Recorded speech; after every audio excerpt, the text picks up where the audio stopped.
Nation, come on in, check in, post a message, let us know that you're here, let us know where you're joining us from. Of course, today is Wednesday, September 28th, and for a lot of us, we're very concerned about Hurricane Ian, which is targeting Florida as we speak. So I think they're expecting landfall maybe about 2 p.m. today. And we're hearing words such as catastrophic, devastating, historic, worst hurricane to impact Florida in recent times in the last maybe 100 years. So we wanted to bring in Dr. Thompson Fontaine, who many of us are familiar with.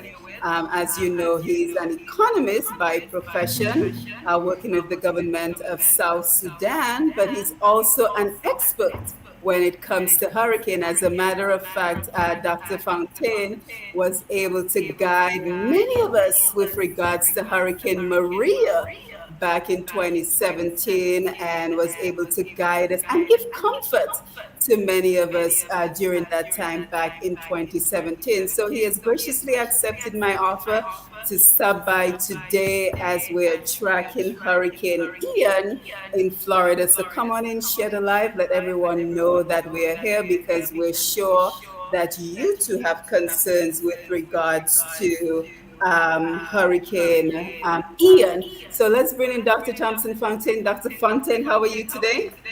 Hi, Simon. Good afternoon to you and to your many listeners. It's great to be with you on this historic day. Really, it's going to be quite an interesting one for us, and it's I'm happy, of course, to be here. Yes, yes, yes. And you know, I don't think we particularly like that word historic when we're referring to hurricanes because Yeah, I that know, may right? not be good news. It conjures up all sorts of bad memories, especially for those of us in Dominica who've experienced, Hurricane Maria. Yeah, Yeah, it yes, certainly does yes. not ring a very good bell at all. Absolutely. Yes, so tell us. So far we're seeing Misha Israel, Cheryl Roll, Lydia Harrison has joined us. So guys, come on in, share the live, let everyone know that we're here so we can discuss our questions, our concerns as we pray and we think about our families in Florida because the entire state of Florida will be impacted by this hurricane. So Dr. Fontaine, Hurricane Ivan, what should we know? Hurricane Ian, yeah? Ian. Yes, well, it is catastrophic. It is just about 2 miles per hour shy of being called a Category 5 hurricane. So for now, it is still Category 4, but effectively it's a Category 5 because you can be sure that there are gusts of winds in excess of 170, 175 miles per hour. And as we speak, it is approaching the southwestern coast of Florida. The exact location is still not quite known, and for the very simple reason, the eye, what we call the eye wall or the eye of the storm, is relatively small. Hurricane force winds only extend up to 40 miles from the center, so it is very difficult when you have that small size of an eye to predict exactly where it's going to make landfall.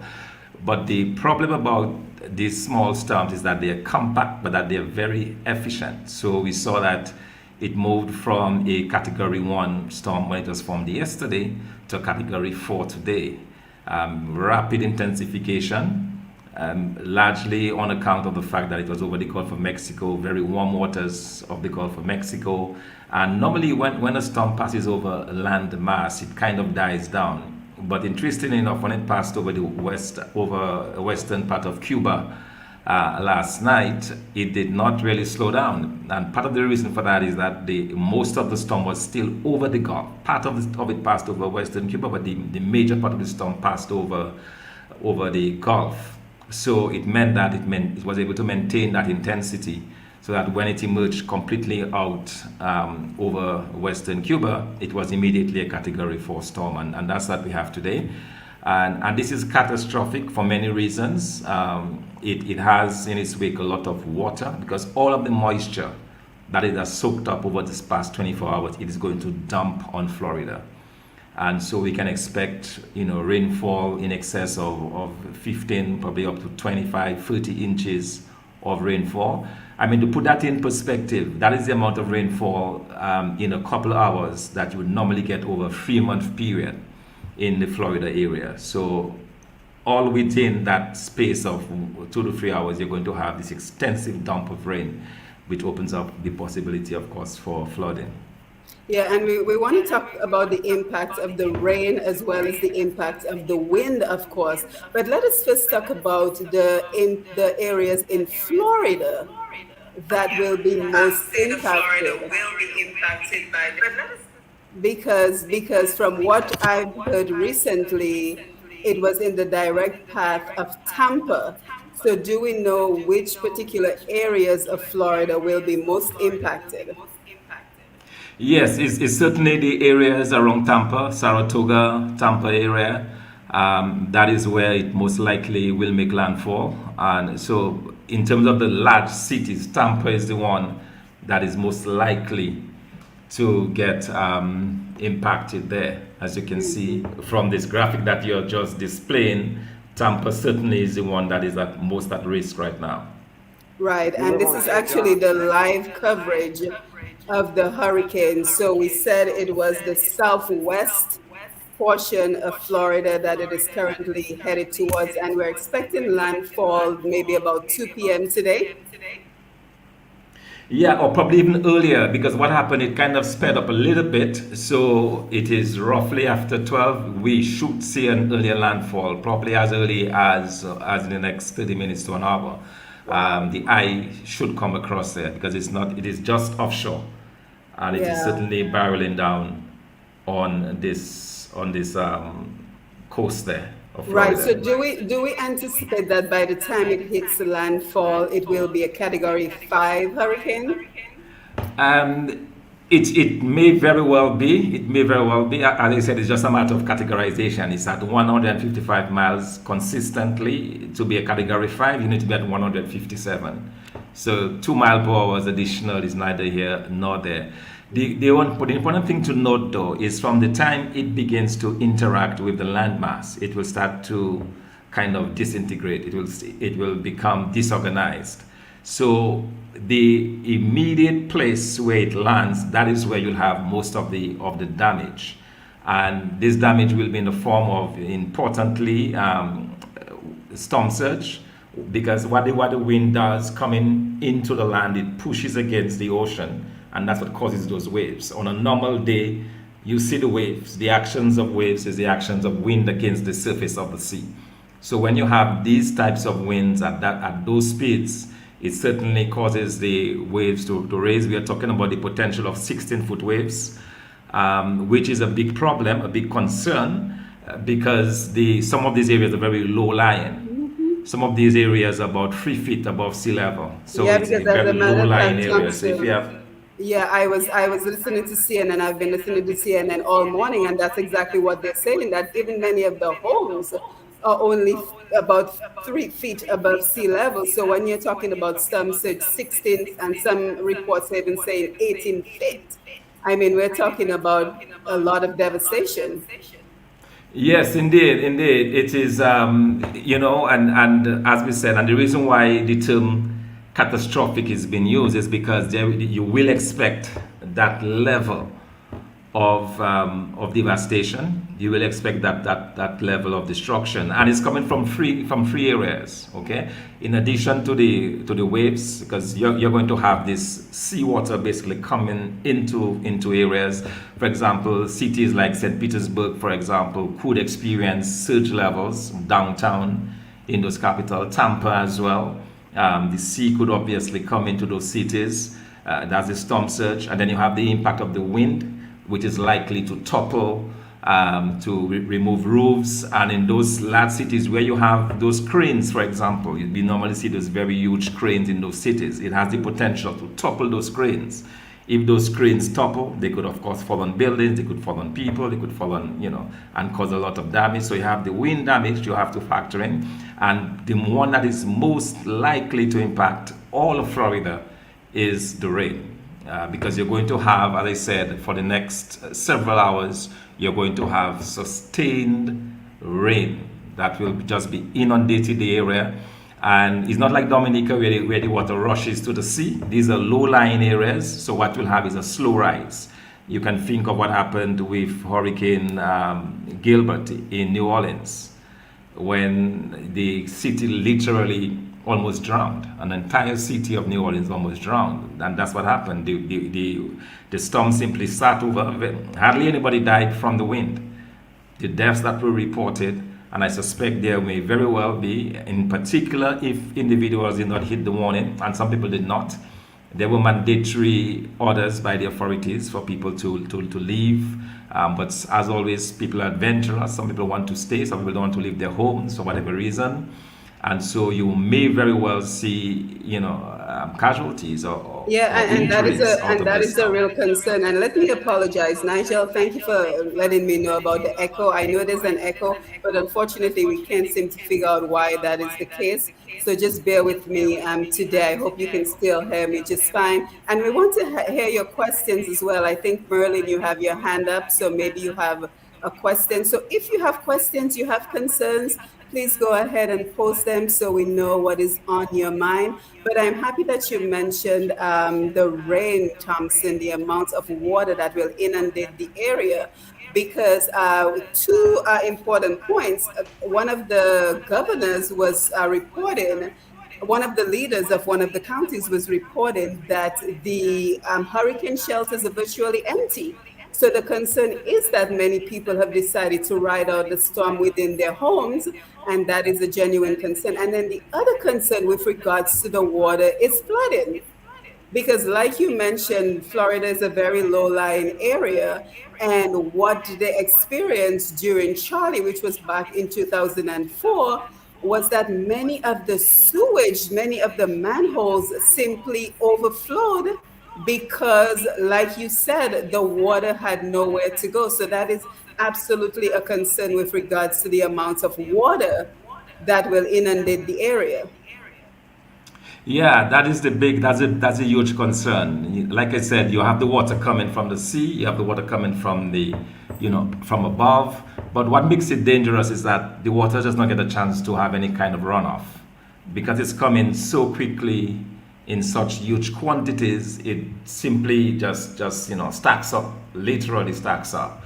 And you're talking about close to the projections are for up to 3 feet of 3 feet 46 inches of rain. So think of 3 feet of water stacked up against itself. That can create all sorts of problems. Of course, it's a flooding hazard. It can create problems for persons who did not move earlier as well. Certainly, we'll have flooded basements. That's one of the issues there. Probably Florida doesn't have as many basements as other parts of the U.S. because of the type of climate, but that's one of the issues there. The basements getting flooded. I remember when there was the storm, I think it was last year in the New York area, a number of persons were flooded. They actually died in the basements because the basements were being flooded. So there is a lot of danger, and as we can see from this video, the storm certainly is coming in, and it's really interesting because we get a chance to actually see what a hurricane is like. When it impacted Dominica, it came in the dead of night. We don't have any videos per se of it at nighttime, but now we get a chance to see the kind of impact, and you can really appreciate the destructive power of nature. You can appreciate how destructive it is, the ability to destroy all of these trees, to destroy everything in its path. And already we are, and yeah, here you see that appears to be a fire from one I of the think that is lines. Sarasota. Saros, yeah, yeah. That appears to be a fire on one of the lines there. Already you see some roofs going. I mean, category 4, it's really a significant storm. I mean, 155 mile per hour winds. One of the major impacts of winds at that level is against structures. It will tear roofs off completely, totally. And structures that are less strong, it will also rattle them and move them. You will see a lot of these pictures tomorrow with a number of boats, tossed against the shoreline. I was looking at a video earlier, and interestingly, I noticed that in St. Petersburg, I think all of the boats were still tied up at the port, and I was surprised that they had not gone out. Those boats were still there. So there's a very good chance these boats will be tossed up and tossed away and destroyed. So you can expect. And the US government is prepared for that. I mean, a state of the emergency was declared very early. And what this did is that we noticed the government of the United States started to actually pre-position emergency supplies. So you had, ambulance services from the neighboring states coming into Florida already and being prepared for the worst. So they're taking this thing very seriously, as they should. It is very early yet. We are talking about several hours of rain, of wind, of storm surge, and this place could be a very different place by 10 o'clock tonight. Yeah, absolutely. And let us talk about those who decided to hunker down and stay home during this devastating storm. Like, what should they be doing right now to prepare for the impact of the hurricane? And one of the things that CNN was discussing is the fact that there should be limited use of water to avoid that situation that we talked about, where the manholes simply could not withstand the amount of water being poured into them, and they pretty much just overflowed raw sewage onto the streets. So one of the recommendations is to simply limit the use of water. So for anyone in Florida who is still able to access the internet, this is important information. Or if you have family members, friends in Florida, and you want to be able to WhatsApp them, text them, let them know some of the information that is being provided, please remind them to limit the use of water. Many of us may be home today and thinking, oh, well, the hurricane is coming through. Let me do my laundry since I'm at home. This is not the time to be running your dishwasher, to be running your washing machine. So let us just kind of talk about what people can do at this point if they're still at home.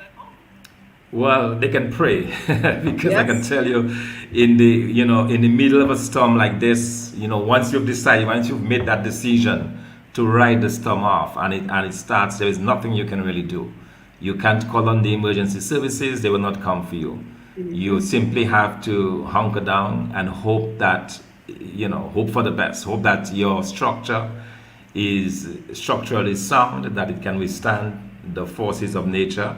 And as you said, the use of water very soon, most likely power will go out. Yes, so you will have no power. The other thing that has happened in the United States in particular is that a number of persons have died, not from the wind, not from the water, but from carbon monoxide poisoning. Because what they've done is that they have switched on their generators in the middle of the storm, and some of these generators are actually located inside of their homes. So they turn on their generators because power is gone, and the generator, as you know, you have these very portable generators, very easy to move around. And you have a number of deaths in past storms where people die from carbon monoxide poisoning because they turn on the generator in their homes. Their homes are shut, obviously closed off against the wind, and before you know it, they're dead. That's a quick, silent killer that sadly people have died that way in the past, and it's something that the authorities have been warning all day long, that if you're in Florida and you have a generator, please do not turn on the generator inside the house. Wait for the storm to be over, put the generator outside, and then turn it on. But you should never turn on a generator inside the home. Yeah, that is really valuable information. So thank you for sharing that. And the comparison is now being made to Hurricane Katrina. And we've seen the devastation that was caused by Hurricane Katrina. So, I'm just wondering why the reports are saying that this may be the worst hurricane Florida has seen in 100 years. Is it because of the storm surge that is being expected? Because that is what the reports are saying. It's the worst hurricane in probably about 100 years for Florida. So even worse than Hurricane Charlie back in 2024, which we know kind of devastated, especially the Punta Gorda area. Yeah, I think it has to do with the storm force winds, the category 4. We've gusts up to category 5 because we're talking about gusts, as I said, close to 170 miles per hour. They've never seen that size of storm, and that is the problem. And that's why you will find a storm like that, you will have a lot more casualties because people don't know what to expect. They've been through hurricanes before, so they think, okay, well, it was just like the last one, the last hurricane that was 75 miles per hour. But the thing is, for every 5 mile increase in the force of the wind, it is not just 5 times more. That is multiplied. So, in other words, a 150 mile per hour hurricane is not twice the size, or is not twice the force of a 75 mile per hour. It is more like 4 or 5 times the force of the 75 miles per hour hurricane. So, what you have typically in these situations where individuals believe that they've seen that before, it will be easy, they stay on, they take chances, they risk their lives, and then you have this sad issue of deaths. You remember when the hurricane, I think it was Katrina, that inundated New Orleans. Persons did not know what to expect, so they took it lightly. They did not evacuate their homes. They did not go to shelters until very late, and we had these horrific scenes being, played out. So, the people of Florida are they're in for something. It will be something that they've not seen before, because I'm sure if the last time it was in 1924, most of the people alive here today would not have seen it. They would not have known about it. So, yeah, that makes it all the more dangerous, all the more. You have to feel for them, because this is not easy. This is not easy, and also is the rapidness with which everything is going to happen. It happens very, very quickly from the time all the destructive wind and rain and so on is clustered around the eye of the storm. So you find that now you might see the trees bowing, but when that eye comes across, the next hour after the eye has crossed, that is probably the most dangerous hour in terms of the wind, and that's where you have the most catastrophic damage in terms of the wind, just an hour or so after. So the worst is yet to come. What we have been saying is just the first few, if you like, the first bands coming across the land. But the worst is clustered around the eye of the storm, and that is going to be very, very dangerous. Yeah, yeah. So we want to thank everyone who's joining us via Facebook Live. We see Abiel Charles, Joe Williams, Gail Roye, Angelina Benjamin, Margaret Charles, Cyrus Regis, Susan Scotland Joseph, Clavia Joseph, Diana Roberts, Paul Matthew. Nice to see you, Paul. Alyssa Irish is here. Anthony Simon, Jojo Polido, B. Jerves, Eugene Duran, Nas Anton. So thank you guys. Thank you for being here. And don't forget to share the live. Let's see if we have any questions coming in. We have Veronica who says, good morning, praying for God's protection. We see Anthony who says, good morning, my fellow Dominicans. Let's keep Florida in our prayers. Amen. And Nas says, Lord, send help for our people. So Thompson, we're expecting this hurricane to sit on Florida for an entire day. So I think that is one of the concerns, the fact that it is such a slow moving hurricane. So let's speak about that, that it makes it potentially even more impactful because of the length of time that it will sit over Florida.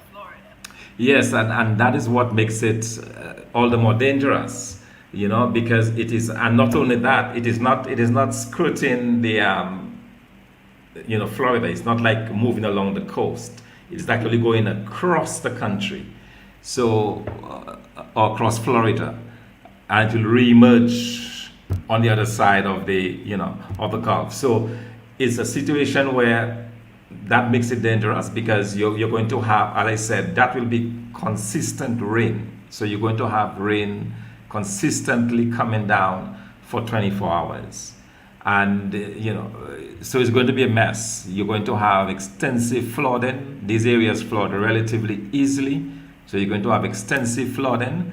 And it's going to be difficult, because in the midst of the flooding, it's very difficult for people to actually even leave their homes or to do anything.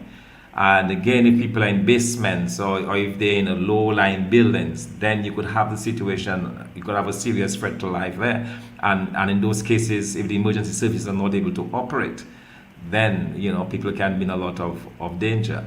But what is happening with this storm is that it is a well organized storm. It is very well organized, and because of this organization, it will not just dissipate quickly.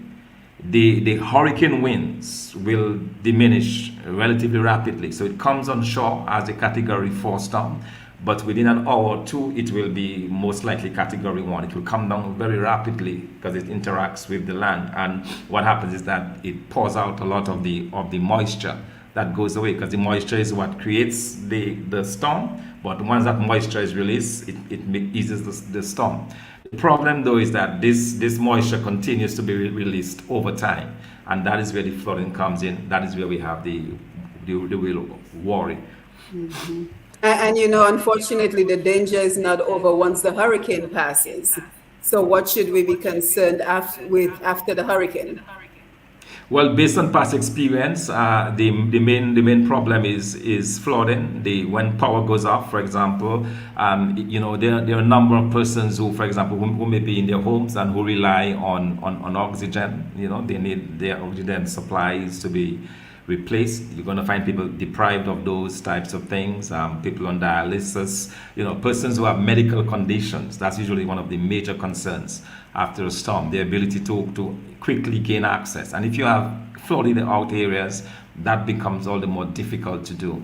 And especially if you have structural damage to buildings are blown apart, people are killed, and so on, it makes it difficult. Then you have to mount this rescue operation.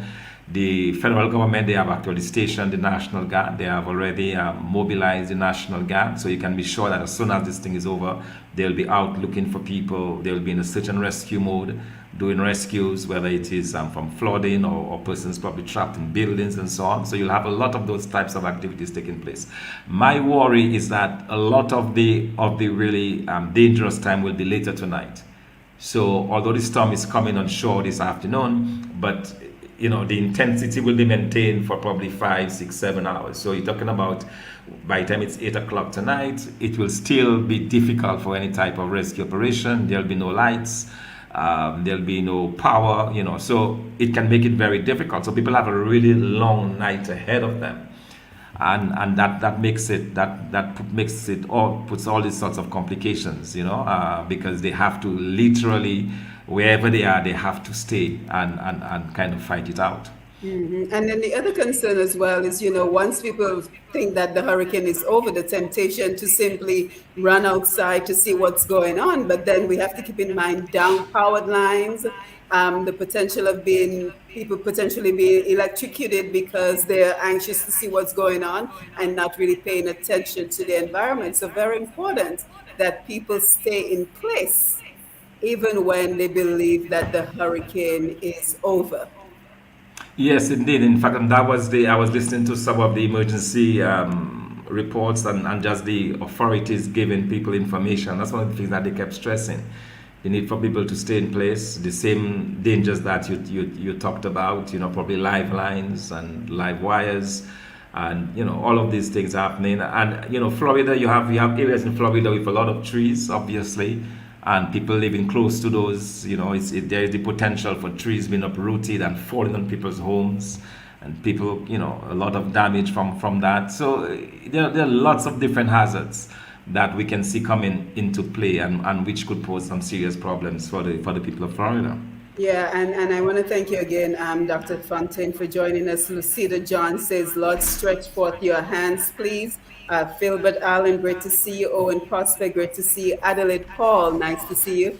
Owen Prosper says, good afternoon, patriotic family, especially my two favorite doctors, Simone and Thompson. Thanks for the updates. Yes, Owen, we're happy to be able to bring you the updates. So, Thompson, are we in the clear? So, we had a relatively quiet hurricane season. We're very It has grateful to been it the has been a huge authorities. surprise. Yeah, yeah. We are very It is grateful very we were not interesting. impacted in Dominica. So, are we in the clear? Is this over for this year? Wow, no, it's not. It's not, and I'll tell you. It is very interesting because this time last year we were already on our 16th named storm. Okay, we're on our 16th named storm. Now we are A B C D E F G H I. We're on the seventh Right. named storm this year. right?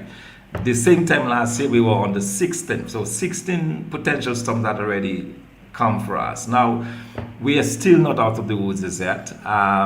There is one, in fact, even as we speak, one has just formed in the central Atlantic this afternoon.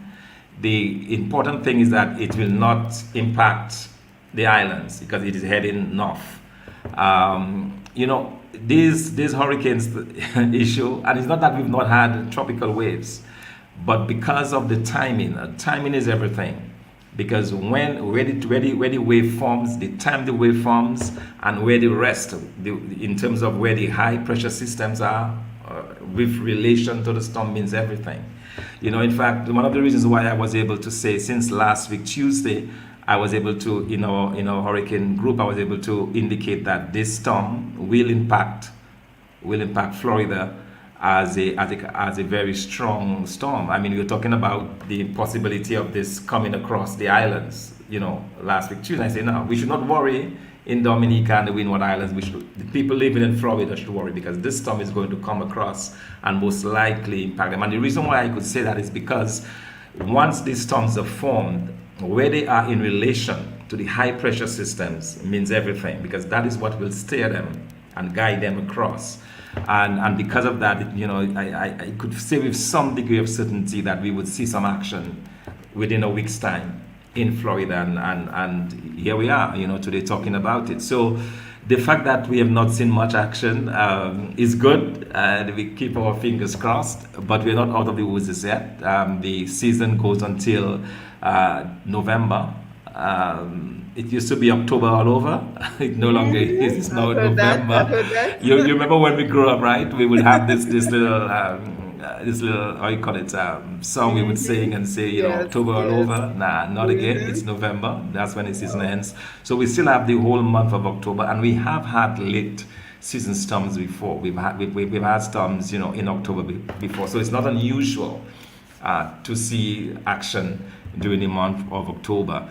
And everything is still in place for those storms to develop, and there is still that possibility.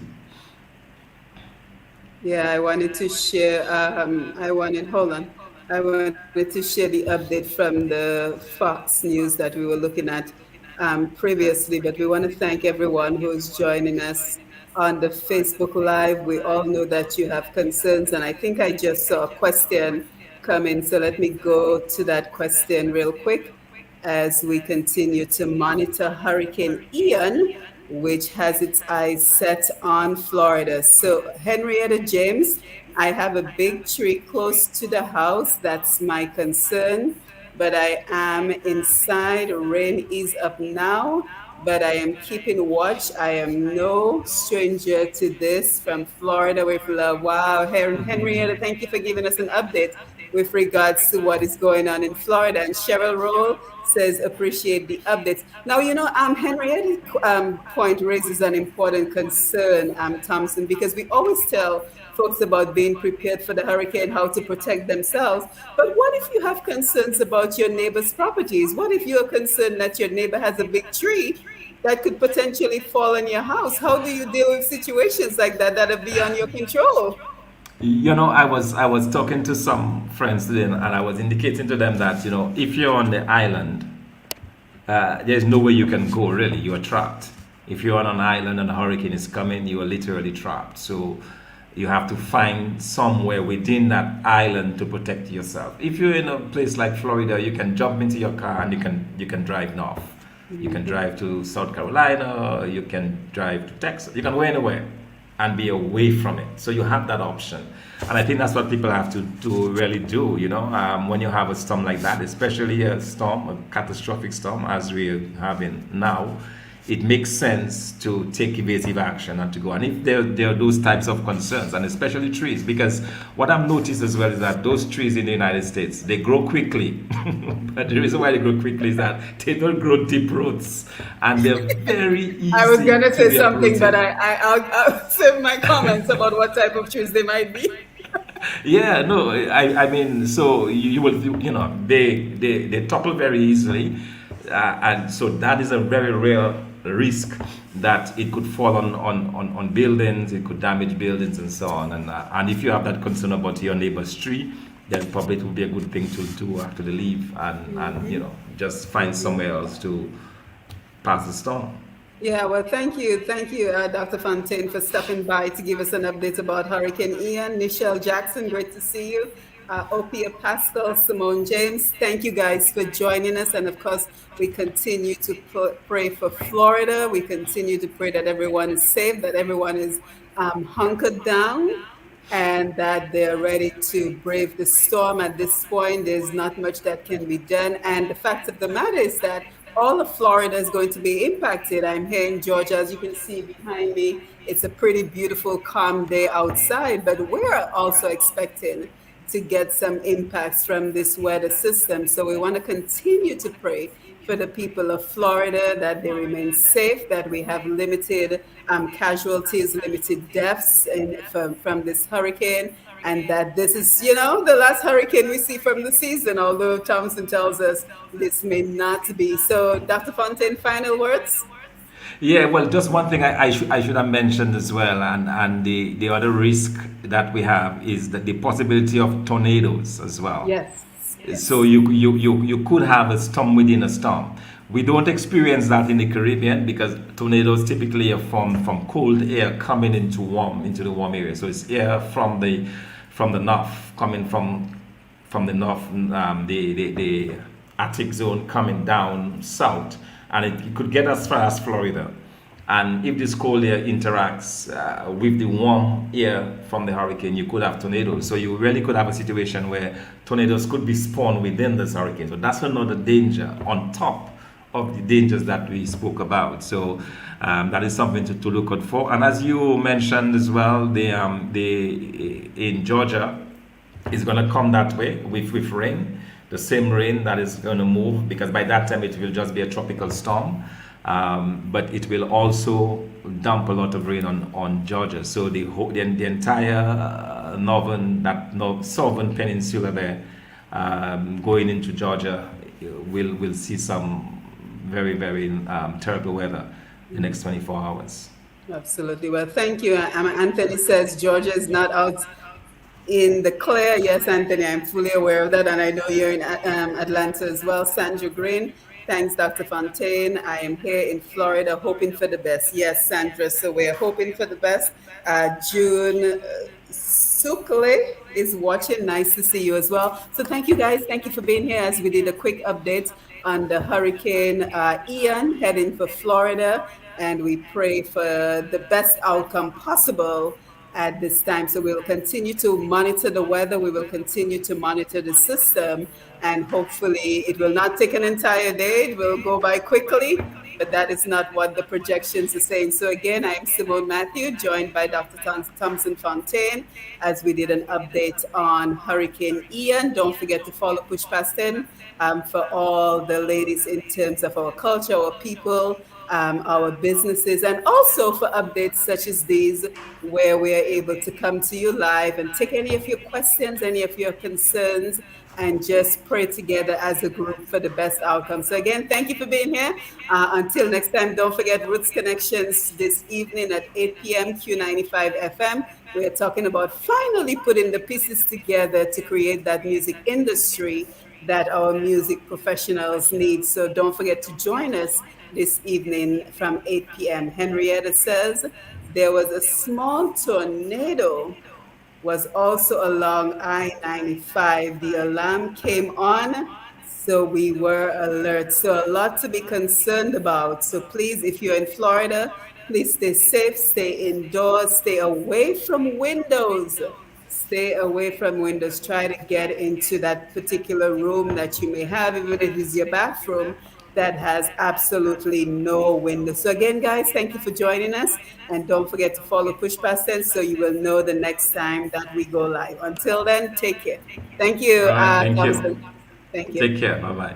Mhm.